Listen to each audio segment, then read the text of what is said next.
Regardons cette carte, parce que ça rappelle les cours avec le compas. Hein. On fait l'exercice du compas, là, et on essaye de comprendre. On peut frapper la région de Koursk. C'est celle qui, visiblement, est visée très directement. Rostov-sur-le-Don, dites-moi si je me trompe, Anne, c'est un centre militaire très important des Russes. Hein. C'est le quartier général de toutes les forces russes dans le sud, en Ukraine. de la Russie. Donc ça veut dire, quand même, le symbole est très plus que le symbole, la réalité est très forte. Ça veut dire que les Ukrainiens pourraient tirer un attaque MS sur le quartier général militaire de la zone sud des Russes. Oui, bien sûr, oui, c'est ça. Il faut quand même rappeler que... Ne faites pas toujours le blasé, on lui dit des trucs énormes, mais oui, c'est ça. C'est le style Michel Non, mais c'est Michel Goya, colonel, un peu de passion, quoi. Désolé, moi je suis officier d'état-major, on étudie la situation froidement. Il est capable de nous dire... Non, mais on lui dirait, c'est la Troisième Guerre mondiale, il dirait, oui, ben voilà, c'est prévu par le plan machin chose. Alors ce serait comme ça. Mais non, ce que je vais rappeler, c'est que les attaques MS sont déjà utilisées, par exemple, dans la zone ukrainienne, enfin occupée par les Russes. Ça n'a pas empêché pour autant la progression russe, ça a sans doute freiné, ça aide considérablement, mais ça n'a pas changé radicalement les choses. Donc l'étendre au territoire russe, ça va aider incontestablement les Ukrainiens, à condition d'en avoir beaucoup. Voilà, il faudrait savoir combien ils en ont. Ça, c'est la quantité, c'est une qualité aussi. Est-ce que les militaires, vous disiez tout à l'heure, Louis Sarkozy, il est possible, nous on ne voit que Biden, Trump, mais derrière il y a toute la machine militaire américaine. Vous connaissez d'ailleurs beaucoup de vos anciens condisciples maintenant travaillent pour cette machine et dit à Biden, voilà, il faut faire ça. Oui, bien évidemment, parce que je pense que il y a dans l'esprit militaire américain, et ici je parle sous l'autorité bien évidemment du colonel Goya, dans l'esprit militaire international en général, le respect de celui qui se bat. Et aujourd'hui, il y a une chose qu'on peut absolument plus dire, c'est que les Ukrainiens veulent pas se battre. On a essayé de dire ce mensonge que l'Ukraine était à moitié russe et qu'en vérité c'était une guerre de frères. N'importe qui avance ça aujourd'hui, qu'il aille sur les tranchées, dire ça à ce peuple qui se sacrifie pour sa souveraineté, ça c'est absolument impossible. Donc du côté militaire américain, oui, on est d'un côté divisé par l'envie isolationniste, on en a marre d'envoyer nos garçons se faire buter dans les trous étrangers, mais de l'autre, il y a quand même cette tradition aux États-Unis depuis toujours d'être the arsenal of democracy, l'arsenal de la démocratie, qui remonte à la Première Guerre mondiale. On va armer nos amis et nos alliés pour pouvoir financer et matérialiser ces guerres. Donc bien sûr que c'est une volonté parmi certains cercles militaires américains. Quelles sont les cibles, disons, probables? Là, on parle en général, s'il fallait entrer vraiment encore plus dans le détail, disons, tactique. Je vous pose la question, Xavier, vous aussi, Michel. Si demain vous étiez chef d'état-major ukrainien, le plus urgent pour utiliser ces attaques MS, j'appellerai Michel Goya. Alors, vous appelez un ami. Que dit Michel Goya? Non, il faut bien comprendre que ces missiles, leur particularité, et d'abord ils sont très puissants, c'est plusieurs centaines de kilos explosifs. C'est beaucoup plus, par exemple, que les drones qui sont utilisés par les Ukrainiens pour frapper derrière. Ils sont très précis. Et ils sont très rapides. Ça veut dire qu'à partir du moment où il faut à peu près 2-3 minutes pour atteindre l'objectif. C'est-à-dire quand on calcule les cibles souvent en fonction de leur mobilité. S'il faut beaucoup de temps pour y arriver, vous ne pouvez pas taper sur des cibles très mobiles. Et vous vous contentez des infrastructures. Là, vous pouvez taper sur à peu près tout ce que vous voulez. Alors évidemment, comme vous n'avez pas non plus des millions d'attaques MS, et je précise aussi, ils sont très difficilement interceptables. Vous privilégiez les cibles de très haute valeur, c'est les quartiers généraux, on parlait de Rostov-sur-le-Don, les dépôts. Les dépôts de munitions, les trucs qui sont un peu durcis, les bases aériennes, les bases d'hélicoptères, ça peut faire très mal. Les bases d'hélicoptères sont forcément relativement près du front. L'hélicoptère, ça n'a pas le rayon d'action d'un événement de combat, donc elles sont relativement près. Donc c'est une arme, si je l'entends bien, petit point d'étape, c'est une arme très importante. Oui, si effectivement d'en avoir beaucoup, c'est ça. Combien en ont-ils? Est-ce qu'on sait combien les Américains? Les Américains en ont fabriqué, je crois, un total de 4000. Ils ne fabriquent plus les attaques MS. Michel Goya l'a dit, une grosse partie du stock était mobilisée par la Corée du Sud, où il y a environ 30 000 soldats américains qui sont prépositionnés de manière permanente. Maintenant, on ne sait pas combien ils en ont livré. Il ne faut pas oublier que les Français et les Britanniques vont embrayer le pas avec les Scalp équivalents Storm Shadow, et peut-être que les Allemands... Il y en a beaucoup moins, ça. Oui, il y en a moins, mais peut-être que les Allemands vont également, et la portée du Taurus est supérieure à celle des Scalp et Storm Shadow, vont également embrayer. Mais pour répondre à votre question, pour moi, la première priorité, ce serait de cibler l'état-major nord-coréen sur le territoire russe. Les troupes nord-coréennes, simplement. Histoire d'envoyer un message faire du mal aux Nord-Coréens. Pour les inviter à rentrer chez eux le plus rapidement possible. Juste un détail technique, il y a des attaques MS, c'est soit des frappes, des missiles avec une seule charge, c'est soit des armes à sous-munitions. Beaucoup sont en fait sous-munitions. C'est-à-dire que vous balancez ça au-dessus d'une base d'hélicoptère, vous avez des sous-munitions qui explosent sur sur un terrain de football et qui vont casser tout ce qui est au moins en surface et qui n'est pas protégé. Oui, moi je vote la motion Gallagher-Fenwick. C'est-à-dire que moi aussi je ciblerais, si j'étais le conseiller militaire américain, voire un peu plus haut, cette cible-là en priorité. Parce que, souvenez-vous, depuis le départ, toute la rhétorique russe, c'est de dire nous sommes obligés d'intervenir en Ukraine parce que l'OTAN est de plus en plus menaçant.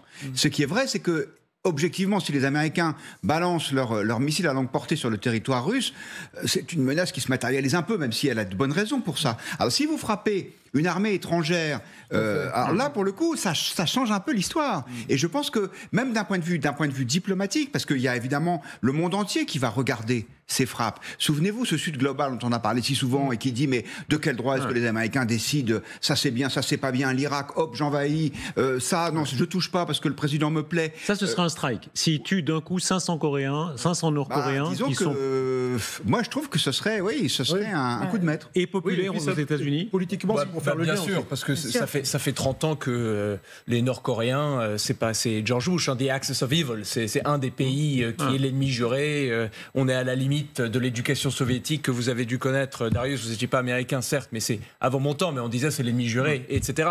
Après, la question, je pense, qui inquiète surtout, c'est, pour reprendre ma casquette d'américain, l'expression bien connue, too little, too late. Trop petit, trop tard. On attend que la situation soit si grave, on attend d'être à quelques mois d'une prise de pouvoir de Donald Trump qui va peut-être, grande parenthèse, couper les ponts pour pouvoir débloquer cette autorisation.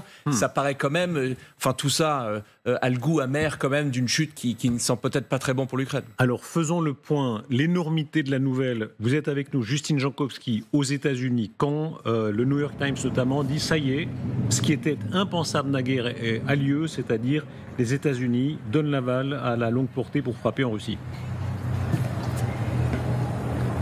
Oui, comme vous le dites, ce sont les médias américains qui ont donné l'information ici, donc le New York Times, mais aussi le Washington Post, qui cite deux sources anonymes, deux hauts fonctionnaires. Et ce qui est intéressant, étonnant même, c'est que pour l'instant, il n'y a pas de réaction officielle. Joe Biden, il est en ce moment en déplacement au Brésil. Il vient de donner un discours avant de rejoindre le G20. Et dans son discours, il ne mentionne pas cette décision. La Maison-Blanche n'a pas fait de communiqué pour l'instant. Et la Maison-Blanche, et comme le Pentagone, se refuse à tout commentaire. C'est en tout cas ce qu'il faut dire, c'est que cela fait des mois que Zelensky il demande cette aide à Joe Biden à chaque fois qu'il le voit, à chaque fois qu'il rencontre Blinken aussi, et à chaque fois le président américain dit oui, on va réfléchir, je l'envisage, mais sans vraiment donner suite parce que ses conseillers lui disaient que cela pourrait être interprété par la Russie comme une escalade du conflit, comme une entrée en guerre des Américains. C'est donc un changement de politique majeur pour Joe Biden qui intervient dans un contexte un peu plus global puisque avant la fin de son mandat, il veut soutenir massivement l'Ukraine avec un soutien militaire. Il veut envoyer 6 milliards de dollars d'aide car il sait que dans 2 mois, c'est la fin de sa présidence et que c'est Donald Trump qui va le remplacer. Et avec Donald Trump, ce sera une toute autre histoire. Il l'a dit, il l'a répété. Pour lui, les États-Unis dépensent trop dans ce conflit, un conflit qui est loin des préoccupations des Américains. Et à son arrivée à la Maison-Blanche, il pourrait couper le financement américain à l'Ukraine. Merci beaucoup Justine. Comment Poutine va-t-il réagir? Regardez bien l'image qui suit. C'est ce que déclarait Poutine en septembre. Tout est fort dans l'image. On est devant le palais d'hiver à Saint-Pétersbourg. On est vraiment au cœur de du pouvoir russe, c'est symbolique, chez Vladimir Poutine qui dit la longue portée, c'est l'entrée en guerre. Écoutez-le. Il ne s'agit donc pas de savoir s'il faut ou non autoriser le régime ukrainien à frapper la Russie avec ses armes. Il s'agit de décider si les pays de l'OTAN sont directement impliqués dans le conflit militaire ou non. Si cette décision est prise, cela signifiera rien de moins que la participation directe des pays de l'OTAN, les États-Unis, les pays européens, à la guerre en Ukraine. Si c'est le cas, alors, en tenant compte du changement de nature du conflit, nous prendrons les décisions appropriées en fonction des menaces auxquelles nous serons confrontés. On ne va pas faire de la psychologie de bistrot, mais je trouve que là, Poutine, il y a plusieurs Poutine. Il a l'air sincèrement, pour lui, c'est un gros coup. Si effectivement la longue portée est accordée par les Américains, c'est un cap très important dans la guerre. Non, bien sûr, ce qui me frappe dans cette séquence, c'est qu'on aimerait voir Joe Biden tenir exactement le même discours. Qu'est-ce qu'il fait, Vladimir Poutine? il est en train de s'adresser aux Américains et au reste du monde, mais d'abord les Américains, en leur disant pardon, voici ma ligne rouge, voici mes lignes rouges, et gare à vous si vous les franchissez. Mais d'où s'arroge-t-il ce droit de nous donner ces lignes rouges, de nous les imposer, alors qu'il agresse l'Ukraine depuis 2014 et avec une virulence inédite et renouvelée depuis février 2022. Donc il est temps d'arrêter de se demander où sont les siennes et de lui faire comprendre clairement où sont les nôtres. Et en l'occurrence, il les a franchis. Il faut qu'il en paie les conséquences. Oui, Vladimir Poutine, oui, là, effectivement, et c'est très clair ce qu'il a dit, mais il l'a dit avant ça, il l'a répété après ça. Donc je crois que le grand changement aujourd'hui, c'est le fait qu'il y avait dans les conseillers de Joe Biden ceux qui étaient... Là, il y a ceux qui ont gagné, c'est ceux qui ont convaincu Joe Biden qu'il n'y aurait pas de représailles. Or, personne ne sait s'il va y avoir des représailles ou pas. Il peut y avoir une augmentation des sabotages en Europe, il peut y avoir encore bien pire. C'est la crainte des Américains. Bien pire, il peut y avoir des attaques de bases américaines en Europe ou de bases européenne. Donc ça, on va le voir dans les prochains jours. Mais je veux dire, il n'y a pas que les hommes forts comme Trump, voilà, la paix par la force, ça c'est un principe qu'il aime. Vladimir Poutine aussi, il aime bien ce principe. La paix par la force, pardon. Alors, c'est pas du tout la paix, mais lui, dans sa tête, c'est ce qu'il impose. C'est-à-dire, pourquoi il a fait ce qu'il a fait dans cette nuit-là en Ukraine, c'est-à-dire ces missiles, ces drones, pour mettre à bas complètement le système, l'infrastructure électrique ukrainienne. C'est pour montrer sa force. Pour montrer sa force, montrer que ça n'est pas parce que des négociations, sans doute, approchent, eh bien que lui, il n'est pas capable de continuer à faire la guerre. Parce que lui, pour lui, le vrai gagnant, c'est celui qui va gagner militairement.